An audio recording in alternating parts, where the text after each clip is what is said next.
There is fire on the mountain, and nobody seems to be on the run. Oh, there is fire on the mountain top, and no one is running. I wake up in the morning, tell you what I see on my TV screen. I see the blood of an innocent child, and everybody's watching. I welcome you to this special edition of State of the Nation. And today, we have as our guest one of the founding fathers, one of those we look up to, one of the inspirations some of us do have, Fasoranti, Arogbofa. You're welcome, sir. Thank you, and God bless you. Thank you. Let's start. You've been involved since the days of Action Group and others. Yes. In politics. Can we have an idea what was politics like during the days of Action Group? Well, thank you. Politics was pleasant, very interesting. And people were there for most of the time for a purpose, to serve the people. If I take the Action Group as an example, for which late Papa A.M. Akinloye later on gave the name Afenifere, because of the uniqueness of what the party philosophy stands for. People, love to the people, care for the people, leading to the four cardinal program of Action Group. It was like a brotherhood. So then even the NCNC, the same thing. Every party was struggling to see what it could do for the people, not what the people could do for them. You had the philosophy, you had the policy, you had a manifesto. And if you are lucky to be voted in, like Action Group had, you are bound to fulfill your promises. That was why, during the time of Papa Awolowo, we fulfilled his promises, along with Papa Jashi and Co. Free education, free health, rural integrated policy for the farmers, and employment for all able-bodied who wanted. You can see. So then, you will love to be in politics because you are there to serve, unlike now. Unlike now. It was said, and I think you are being quoted, that Balewa failed because of nepotism. Mm-hmm. One of the reasons? One of the reasons that era had to end the way it ended was nepotism. Okay. What of today? Nepotism in Nigeria today is like a sing-song for most of our leaders.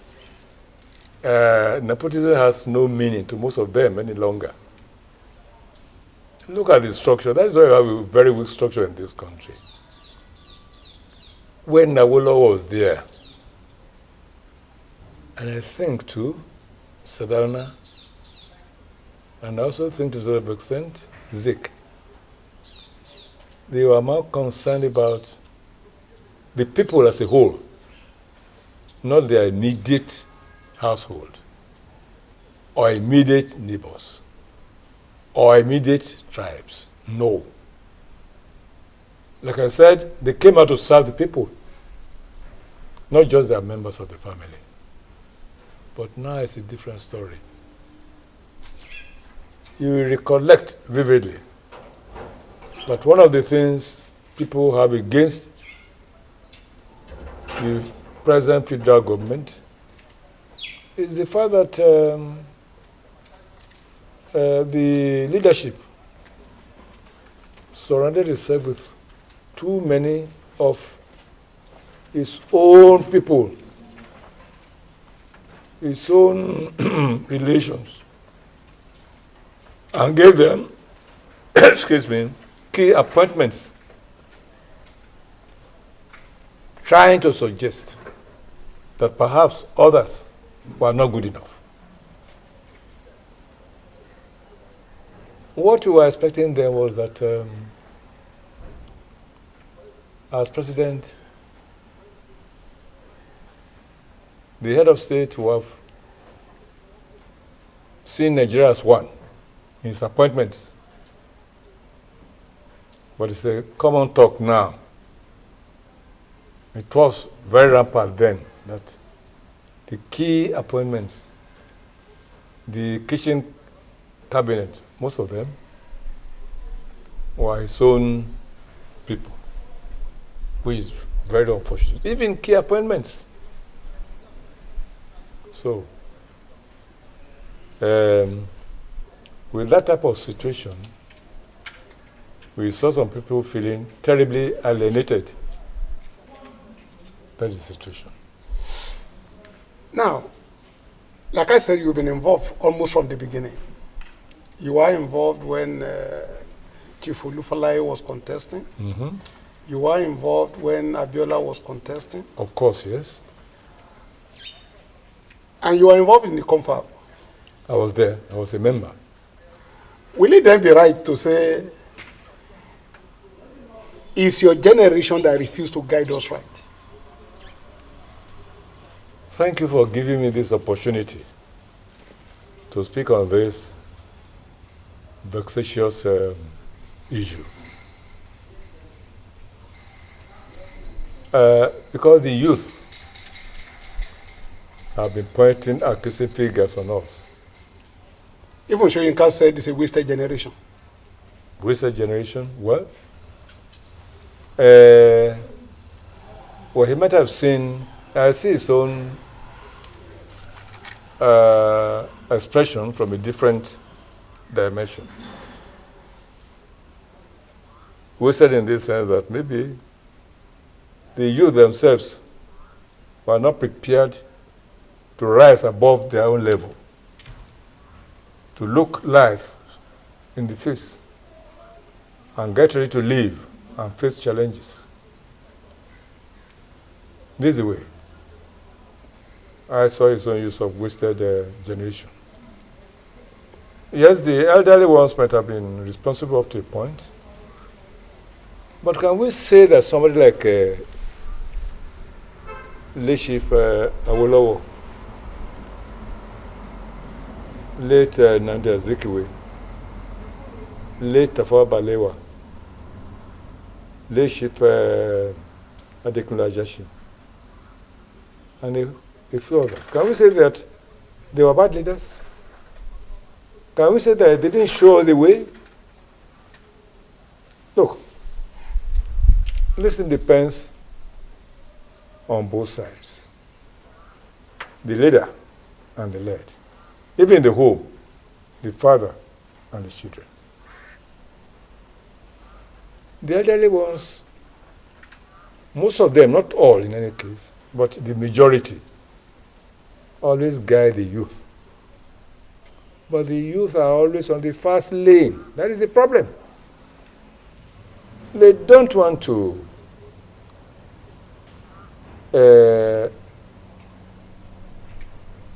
entertain any of the rigors, any of the trying times the elderly ones went through. No. They want to be on the fast lane, to get rich overnight, to get the best of life, and so on and so forth, without really knowing that life is not always like that. I'm not saying that haven't been to the university, that they haven't labored. Gone are those days when if you went to the university, people would be chasing you around with vehicles to come and serve in the establishments. But we now have quantities. We may not say quality in any case. Things are spreading around. I think we have to talk to our youth. Our youth, we have to talk to them. We have to address them squarely. The elderly ones are not to blame. Most of them. I say most of them. Even our homes. I do agree that we have a few parents who do not educate or guide their children very well. But most of the parents know that these children will be people who will lead after them, and so show them the right ways. How can we say that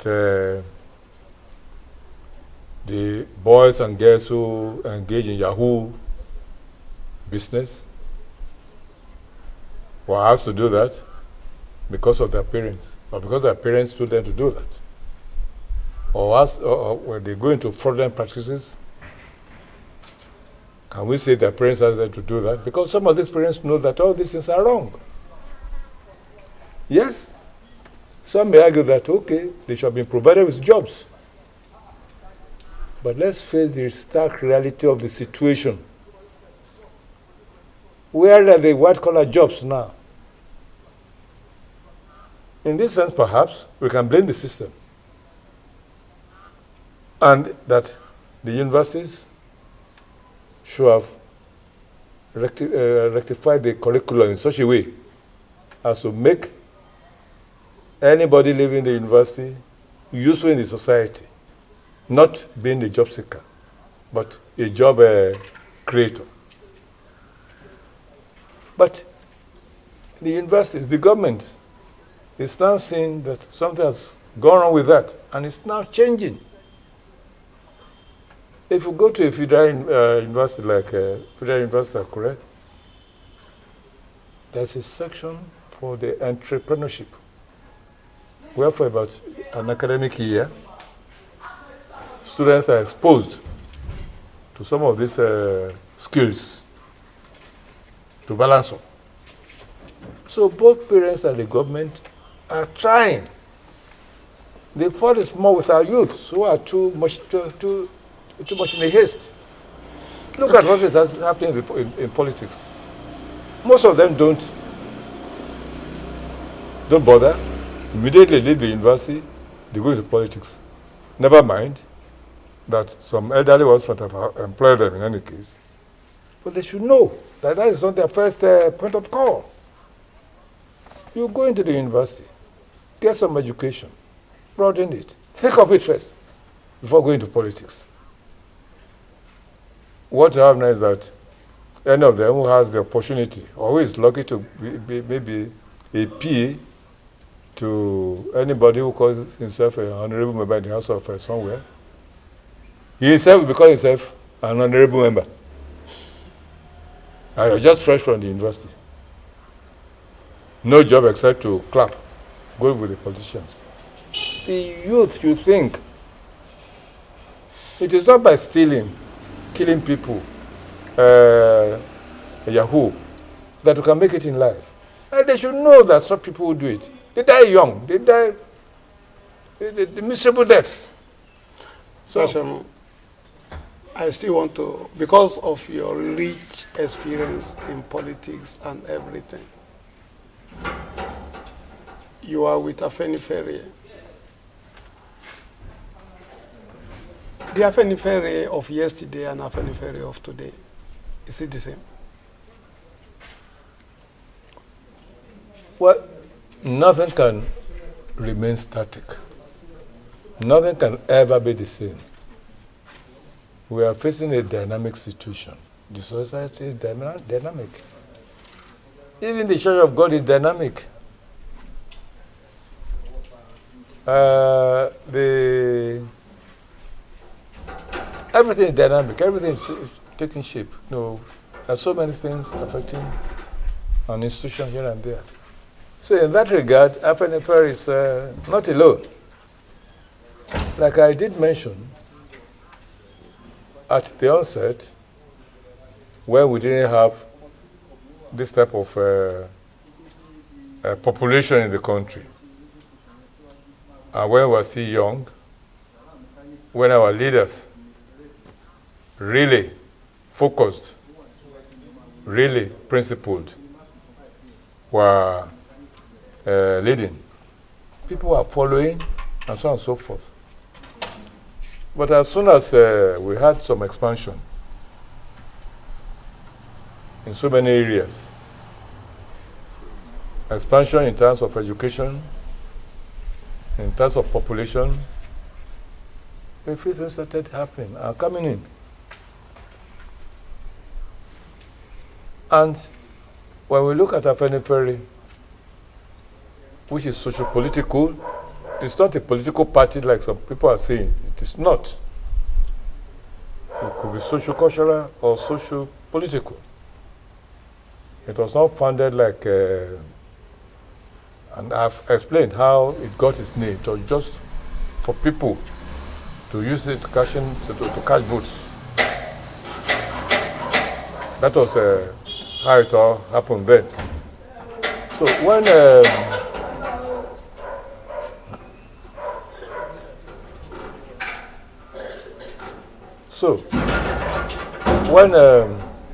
it happened then, there was discipline.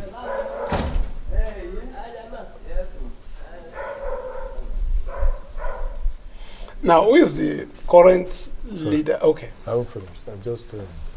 There was discipline. Papa Wolowo, Papa Jashi, Papa Akpamaku, Adesanya. Papa Akpamaku, yes. Including Papa Fasoranti, Papa Re Olusa. We're highly disciplined people. Are Olusa your boss? Yes. No, it was like a father to me. Okay. Like a father to me. Because I caught my political teeth on his table as early as 14 or 15. He was a great man. So, we saw people that were disciplined. They knew politics was meant for. But as soon as we started expanding, especially with the struggle for power, we started having new developments, even within the organization. The desire to move out, the desire to expand, and the desire to have cleavages all over the country. The sad story, sad development, we all know, between Chief Awolowo and Chief Aketola, the desire to have a control in the center. With this type of thing, indiscipline started coming in. And people started losing track of the right thing. So, and we see people, it was like people struggling to find their feet somewhere. Those who don't have jobs will think they can get jobs there. They will run to Afenifere. Some will run there, like it's happening now. They just run to Afenifere, pick what they want, and run away, like pack and go. They come and use Afenifere and run away. Use Afenifere, take some political appointments, use Afenifere, become commissioners, and when they are out there, they run back. We have been seeing cases like that. They will come use the good name of Afenifere, the good image, and after that, they come back. Who today is the leader of Afenifere? I can't understand the question. Do we have two leaders? I'm only asking. I don't know. No, we have a leader. We have an acting leader. And of course, when we have that somebody is acting, it means the person is not the leader. So who is the leader? Oh, of course. Papa Fasoranti, OFR, is the leader of Afenifere. And if I need to go further, Papa Adebanjo is the acting leader. Papa made him, Papa Fasoranti made him the acting leader. That is it. But I'm sure do I use the word controversy in town? Is that Afenifere has endorsed a particular presidential candidate. Controversy. So, which presidential candidate is Afenifere endorsing? We're talking of this has a controversy. When? How? Where? Yesterday, it was clear. Who is doing what? For example, the leader himself prayed for a presidential candidate yesterday, following an earlier consultation visit to the leader himself. Arogbofa Tinubu, he's the only presidential candidate that has shown up in any case. I think in March this year, wound up his consultation trips with his visit to Papa Fasoranti as leader of Afenifere and as leader of Yoruba. And like a good Yoruba man, he said, I'm here to give homage to you, give respect to you. I've been consulting organizations, people, KBCs, mention them, but I had to come here as a last respect because I'm the leader to tell you I'm going to vie for the presidency and to ask for your blessing. That was what he did. And of course, Papa Fasoranti, being a matured, decent gentleman, said, okay, my son, well done. I pray for you today, but first, go and collect your mandate before I can go ahead. Yesterday was a return, and the whole world now knows. All Yoruba leaders, should I say most Yoruba leaders invited from all parts of the Yoruba states, because they came from all different states yesterday. Well, there. Papa prayed for him. He told Papa that, look, I've got it. Papa prayed for him. The newspaper were there. And people came from Kwara, Kogi, Ekiti, Osun. Oh, you mentioned them. They are there. So, the issue of what to say is in town. Maybe that is the one you're referring to. Yes, it is in town now. Everyone now knows who is what.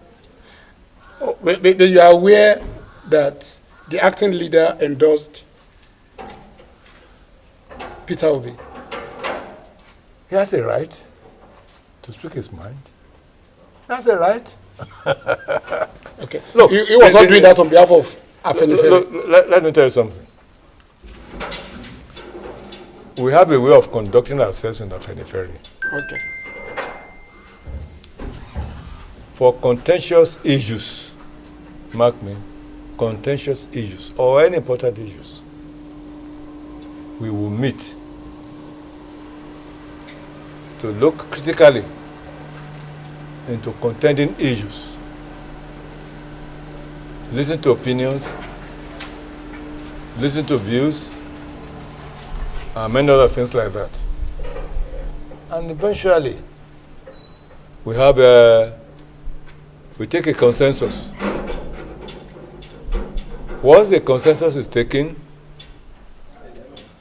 that is what becomes like a binding on members. Your own earlier difference, you pocket it. Once you pocket it, you are not being forced. You can still use it at the wee time. Maybe you are going to vote. Nobody is going to force you. But we must have had a consensus where we are all going. So the consensus now is that Afenifere is endorsing Go ahead. Bola Ahmed Tinubu. Of course, like Papa said yesterday. No. I need you to tell us who Afenifere is. It shouldn't come from my mouth. Well, that was what happened yesterday. What happened, sir? Papa has given his blessing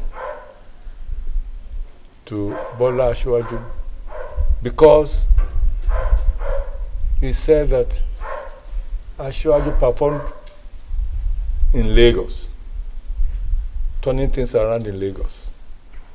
He didn't say he was an angel. Let's get that clear, because there's no angel. Because he performed well in Lagos, he will do better in Abuja at the federal level, if given that opportunity. That's it. Now, you are aware there is Ohanefere. Ohaneze. Ohanefere. Ohanefere. Yes. This is strange to me. Ohanefere. The marriage of Afenifere and Ohanes Ndigo. Oh, Ohaneze and Afenifere. What? Go ahead. You say I'm aware of... No, I just want to be sure. I mean, you are the former secretary. At that level, if you come from AG to all this level, I expect you to know. Okay. That's why I said I want to know what's the position.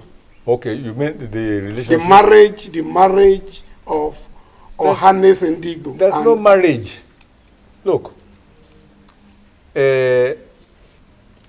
some 10 or 15 years ago, when we were planning to have the national confab, to plan how this country should be restructured, we came together. The Afenifere was at the vanguard for restructuring, re-echoing what our leader, Chief Obafemi Awolowo, started. And we started consulting people. We consulted the Igbos, consulted our brothers in the Middle Belt, consulted the South, including Baba Edwin Clark, and many others like that. And some who have passed on. As at that time, including Papa Bishop Bonigi, we are moving around the whole country, especially the southern part of the country and the Middle Belt, making friends, bringing people into the fold, so that this country could be restructured. Because the federal government is skewed. That is not what we wanted. It was not our own constitution. The constitution we are operating now is the military constitution. I wanted it to be changed. So we started moving around so that we could have a better system of government. That was how we came in contact with some of these organizations are talking of. Or if you like, maybe how we renewed. Because when Awolowo was alive, he has strengthened some relationship with some of these people. Well, not really Obga alone. You know, Papa Awolowo went to like Benue, Taka. Even after him, what was his name? Abiola, things like that. So, it's not only Obga. So, we try to renew that type of contact so that we could present a very strong force. We were all united on getting this country restructured. And any organization that had that in mind, we came together. So it was not only Ohaneze, no. The South. Yeah, I'm aware there is Southern Middle Belt Leaders Forum. Yes, that's the one I'm referring to. That's the one you are referring to. Including Ohaneze. You are not aware of Afenifere. Like, I raised an alarm when you first said Ohaneze. I know there's something like that, to the best of my knowledge. No. It is true that Ohaneze, which is the southeast of, we have Ohaneze, we have Afenifere, we have Arewa in the north. These are three social, cultural. No, there's Pandef in South. Pandef is a new development. It's a new development. It's a new development. These are the three: Arewa, Afenifere, Ohaneze. Later, Pandef. So, as of today, you are the chairman for the state before of Afenifere. You are the secretary national, let's say now, of the whole of Afenifere, but you've relinquished all these positions. Yes. I'm being told there is a rumor that Afenifere's meeting may come back to Akure. You are not aware? I'm not aware of that. I'm not aware of that because, like I said, if it is coming back to Akure, there must be a kind of discussion. I haven't been given any sufficient reasons to. The idea is Afenifere normally hold their meetings where the leader is. Yes, you are right. Well, some of these things are our internal differences. The Afenifere has its own traditions. Some of them have been breached, no doubt. Like what you asked me earlier on, that a few things are happening and can happen to any organization. That some of the traditions have been breached. It's not sufficient. But the ideal thing really, the ideal thing is that which we know, which we practice. When Papa Awolowo was there, after that Papa Jashin, after that Papa Maku, Papa Desonya, the practice is that if there's any reason whatsoever, maybe health ground or being incapacitated or for whatever reason, and the leader is still alive, the meeting, Afenifere meetings, statutory meetings, were always held in their homes. The acting person will go and preside over it in the house of the leader. Okay. And the acting leader will report to his leader. Are you aware this is being done? Or I'm just asking, is it being done or is it? Well, since I left as Secretary General, I have not been attending Afenifere national meetings because I needed some, what do you call it, what is it called in academic terms, some sabbatical leave. Because it was a harrowing experience for me when I was Secretary General. About what makes it harrowing to control these people. Share your views with us. Harrowing, yeah, to control these people. Share your experience with us. This is what I'm saying. To control these leaders from different parts, different backgrounds, different moods, and things like the meeting. Not easy. Not easy at all. Looking back, will you say I've had the mistake of 1914? If you look at what Yoruba land experienced since independence, is it a palatable experience? Is it something you will want us to? This is why we're asking for restructuring. Restructuring will solve the problem. Restructuring will make every state more independent. Restructuring will make every state have its own police to guide it, to protect it. Restructuring will make every governor more resourceful. Restructuring will give every state governor the ability to develop its own state. Restructuring will make it possible for the governor to find jobs for his teeming young people. Restructuring will make it possible for every state to take care of his roads and things like that. Could that be the reason why some people are saying Yoruba nation now? They are looking for secession. But that may be the reason. That may be the reason. That may be the reason. But is that enough a reason to say we want to go? That is why we're saying we want restructuring, because restructuring will solve the Suppose problem. nobody is giving you restructuring, what do you think we should do? We haven't got to that stage. We have been asking for 2017. No, 2014, maybe No, after 2017. 2014 there was the confab. Yes. 2017 there was a summit in Ibadan. Yes, we were there. September 7. Papa was there. Papa Fasoranti was the leader. He delivered an address. And Yoruba were insisting. Then how many people came and some other groups? Right.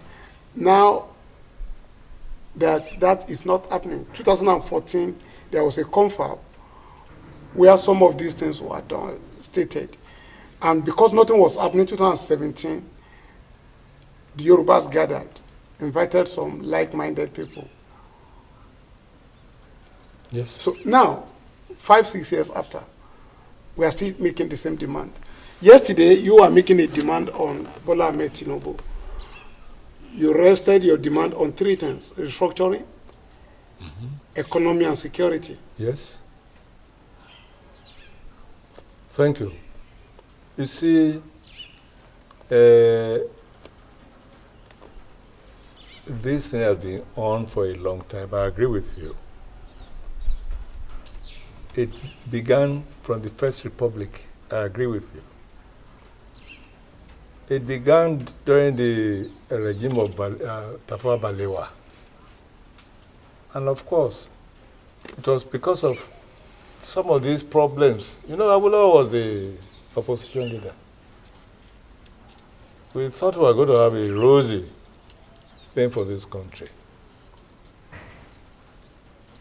But because amongst our leaders then, there were prejudices and biases. And nepotism crept in, which was so bad. So, it is not a new thing. It was then that Awolowo suggested that let's have a look at this constitution. What they asked for, the 3 of them, Awolowo, Zik, Amadu Bello, what they asked for was a true federal system, where, like the Roman would say, primus inter pares, for the president, first among equals, not a dictator, not a skewed federation. So, to say what happened in 2014 and 2019, I just say that this has been on. But I know with what is happening,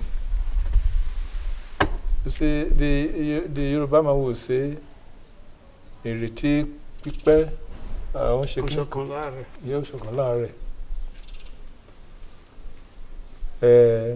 That is why I think that this is what is happening.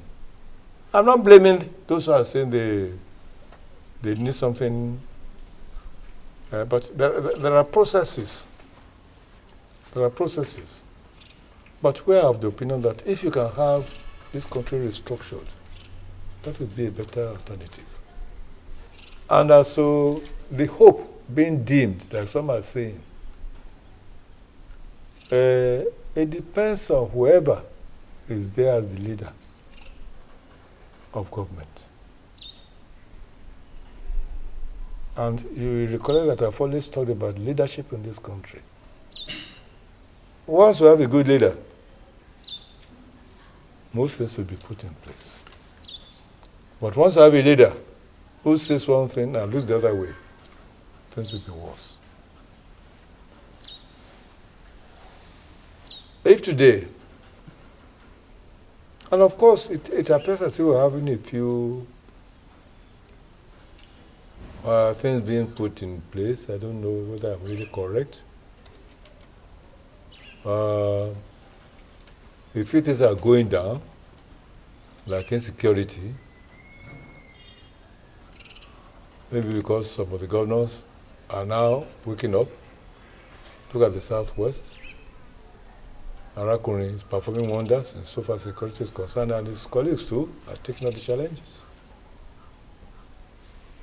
So, I'm coming again to the question of, you asked. You have to remember that, like I mentioned yesterday, some of the things we talk about in restructuring and what we demand should be done, some of them are being gradually stolen and done. They go, even though they didn't look at, they refused to look at the recommendations. See them taking one or two things out of them. Any example of that?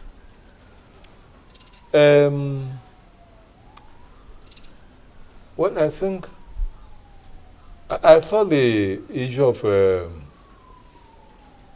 derivation, something has been increased. I wouldn't remember the details. Because that was one of the things we said. That, look, areas where mineral that sustain the country, like some South, they should be given a better deal. So something little has already been done. And I believe in the Yoruba philosophy, pé tó mi bá homo ekpere ayọ̀. Tó mi bá homo ekpere ayọ̀. If you go on pressurizing, and we have a leader, that's a problem. Who can do the right thing, and we have a structure on ground. Look, my brother, America would have been in confusion by today, but for the Constitution. Judging by the behavior and activities of Trump. But Trump knew, and the Americans knew, that, okay, they will catch up with Trump if he misbehaved. The Constitution was there. So there's something wrong with our own Constitution? Of course, yes, this is what I'm saying. This is what I've been saying. It's skewed towards the federal system. You see, our president is one of the most powerful in the world. One of the most powerful in the world. He can do and undo. It should not be so. It's against the spirit of federalism. He can do and undo. We are even lucky. We are lucky that we are still where we are. That's the problem. That is what we're facing. How can a state governor at the end of every month, like people in a rat race, go to Abuja to collect pittance? They will go there, whatever they have, they will send most of that to Abuja, and at the end of the month they will go there and they will give you some pittance. It's wrong. That is not federalism. How can a state governor not have control over the security in his domain? Even the commissioner, he has to take permission. The commissioner of police. It's wrong. That is not federalism.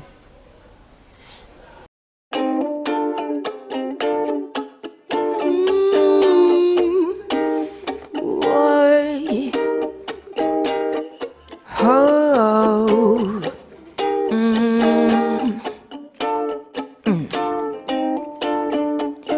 is fire on the mountain, and nobody seems to be on the run.